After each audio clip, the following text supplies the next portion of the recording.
Coach, does Sergey make you nervous when he tries to go for the empty nets there? Yes.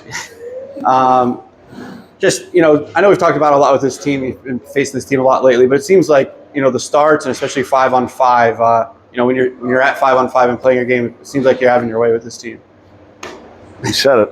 I mean, we made the game way too hard on ourselves. Like, first period, outstanding, right? Like, I think anybody who watched the game could say that. We just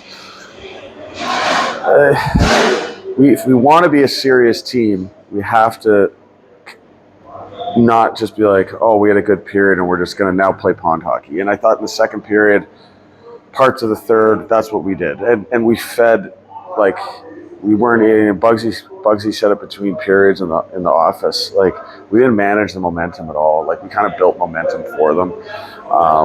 And then they started going, and you could feel them building that momentum. And we had to get some big shot blocks and some saves in the third period that, to me, they were self-inflicted. And like, we just, again, the untimely penalties, just that you can't, to me, because we're on the wrong side of the puck, and we don't take care of the puck, so then we have to chase it, and then we have to take a penalty.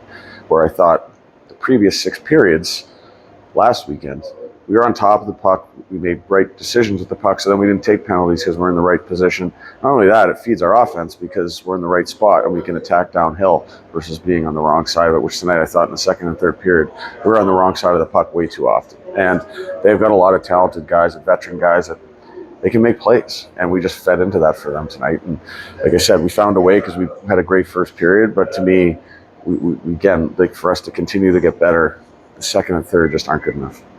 I know there's been kind of a shuffling with the forwards lately. You get 3 guys back in the lineup. How important is it in these last couple games here? Is it going to be to get the lines kind of settled and get some chemistry with the guys heading into the playoffs? That doesn't matter. Like, No? I mean, it's the American League. Big clubs battling like we are for a playoff spot.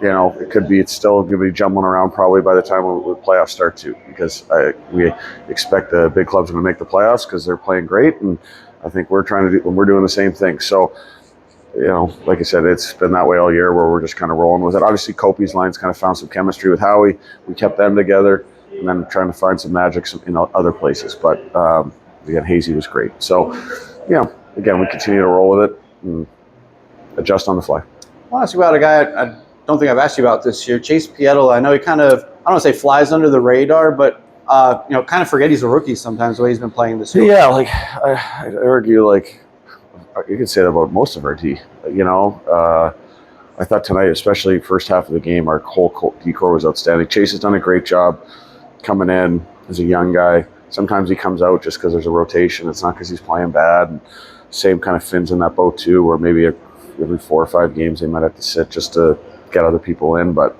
I think he's done an outstanding job, competes really hard, makes really good decisions with the puck. His offensive reads are good.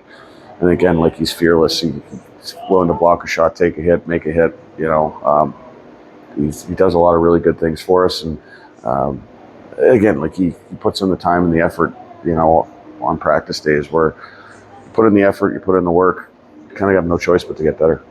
I know it's not a perfect stat, but I think Harding and Ghetto lead your team in plus minus. Is that kind of encouraging when you see 2 rookies, on the right side of that stat? Yeah, I think, like, plus minus is a weird stat. Like, for the most part, it's kind of like it doesn't matter. But then when you see guys like that so far on one side of it, then it's like, okay, well, now you're on the ice on the right side of it all the time. Like, it's a little different than, guys are plus 5 or plus 10 and the whole team's in that range. Like, whatever, But if a guy's a big minus compared to everybody else, that ain't good. But like, if a guy's a big plus compared to everybody else, like, you notice, and that matters, right? So, it's great. Like, those guys do a great job. They're young. They make some mistakes here and there, but it's not for lack of effort.